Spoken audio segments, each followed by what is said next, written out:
Robert Greene is a master strategist. In his book, The Laws of Human Nature, he dives deep into the core of what makes us tick. He unveils the hidden forces behind our actions. Why do we act the way we do? Greene provides a roadmap to navigate the complexities of human behavior. With this knowledge, we can better understand ourselves and the people around us. Greene's laws are not meant to be restrictive. Instead, they are tools for empowerment. By recognizing these patterns, we gain a strategic advantage. This book is a guide to understanding the human operating system. In this video, we will delve into some of the key laws outlined by Greene. We'll explore their implications with real-life examples. This journey will equip you with the insights needed to master the game of human interaction. Before we dive into the video, please kindly subscribe and hit the notification bell. Thank you. Have you ever wondered why people act in ways that seem illogical or self-destructive? We often scratch our heads, puzzled by the decisions others make. Understanding human nature is like having a secret decoder ring. It allows us to decipher the hidden motives behind human action. Imagine you are a manager trying to motivate your team. A deep understanding of human nature can make all the difference. By recognizing individual needs and motivations, you can tailor your approach for maximum impact.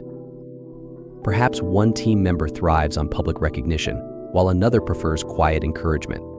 Or maybe you're trying to navigate a difficult negotiation. Knowing the other person's motivations and potential weaknesses can give you an edge. By understanding their desires and fears, you can tailor your strategy accordingly. Understanding human nature is not about manipulation. It's about empathy and effective communication.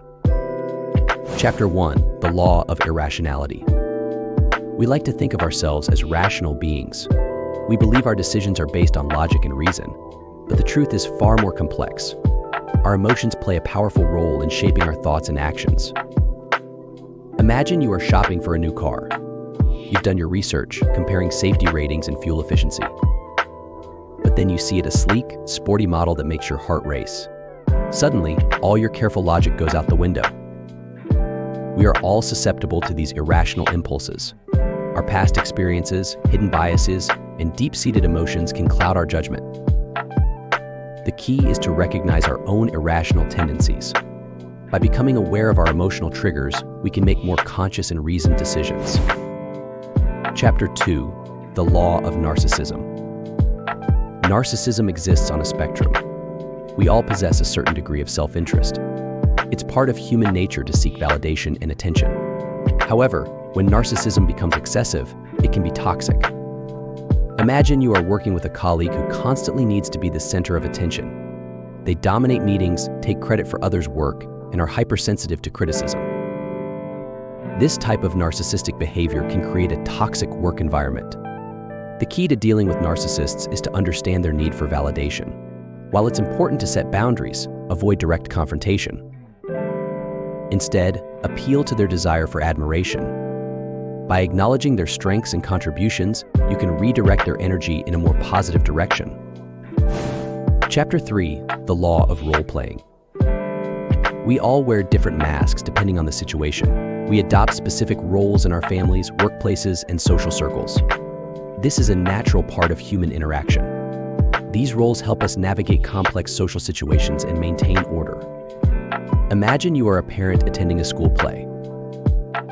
You are proud of your child's performance, but you also understand the importance of being a respectful audience member. You wouldn't dream of shouting out during the performance or interrupting other parents. However, it's important to be aware of the potential downsides of role-playing. When we become overly identified with a particular role, we risk losing sight of our true selves. The key is to find a balance between authenticity and social etiquette. Chapter 4: The Law of Compulsive Behavior. Our past experiences, especially those from childhood, can have a profound impact on our present behavior. We develop coping mechanisms to deal with challenges and traumas. These mechanisms, while helpful in the short term, can become ingrained patterns of behavior. Imagine a child who grew up in a chaotic and unpredictable household. They may have learned to be hypervigilant, always on the lookout for potential threats. As adults, this behavior might manifest as anxiety or difficulty relaxing. The key to breaking free from these compulsive behaviors is to recognize their origins. Once we understand the underlying reasons for our actions, we can start to challenge and change them. Therapy, self-reflection, and conscious effort are all essential tools in this process. Chapter 5: The Law of Covetousness. Covetousness is a powerful emotion. It's the feeling of intense desire for something that someone else possesses. We see others with material possessions, status, or relationships that we crave, and we feel a sense of lack in ourselves. Imagine scrolling through social media and seeing a friend's photos from their exotic vacation. You might feel a pang of envy, wishing you were lounging on a beach instead of being stuck at work. Covetousness can be a powerful motivator, driving us to achieve our goals. However, it can also lead to unhappiness and discontent if we are constantly comparing ourselves to others. The key is to focus on our own path and appreciate what we have. Chapter 6: The Law of Short-Sightedness. We live in a world of instant gratification. We want everything now.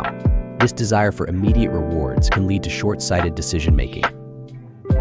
We prioritize immediate pleasure or relief over long-term consequences. Imagine you are offered a choice between a small reward now and a larger reward later. Many people would choose the immediate gratification, even if it means sacrificing a greater benefit in the long run. This is the essence of short-sightedness. The key to overcoming short-sightedness is to develop our ability to delay gratification. We need to train ourselves to think about the long-term consequences of our actions. This requires discipline, patience, and a willingness to forgo immediate pleasure for greater future rewards. Chapter 7: The Law of Defensiveness. Our egos are fragile things. We have a deep-seated need to protect our self-image and beliefs from attack. When we feel threatened, our natural instinct is to become defensive. We erect walls, deflect blame, and justify our actions, even when we are in the wrong. Imagine you are in a heated argument with a loved one. Instead of listening to their perspective, you interrupt, raise your voice, and launch counter-accusations. This type of defensiveness can escalate conflicts and damage relationships. The key to overcoming defensiveness is to develop self-awareness and humility. We need to be willing to admit when we are wrong and be open to different perspectives. This requires courage, vulnerability, and a commitment to personal growth. Chapter 8: The Law of Self-Sabotage.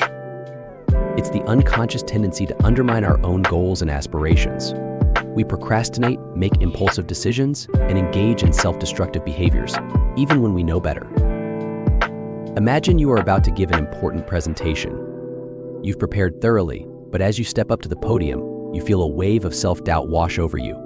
You stumble over your words, your mind goes blank, and you can feel the opportunity slipping away. Self-sabotage often stems from deep-seated insecurities and fear of failure. We may unconsciously believe that we don't deserve success or that we are not good enough. The key to overcoming self-sabotage is to identify and challenge these limiting beliefs. Robert Greene's The Laws of Human Nature is a powerful toolkit for understanding ourselves and others. By recognizing these fundamental laws of human behavior, we can navigate the complexities of human relationships with greater awareness and skill. These laws are not meant to be used for manipulation or exploitation. They are tools for building empathy, improving communication, and fostering more meaningful connections.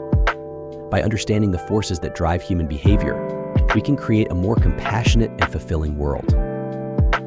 Please drop your thoughts in the comment below on the law you found most helpful. Only 8 of 18 laws were talked about in this video. Kindly comment, "I want more" for the second part of the book. With that being said, don't forget to like, share, subscribe, and hit the bell icon for more thought-provoking content. Thanks for watching.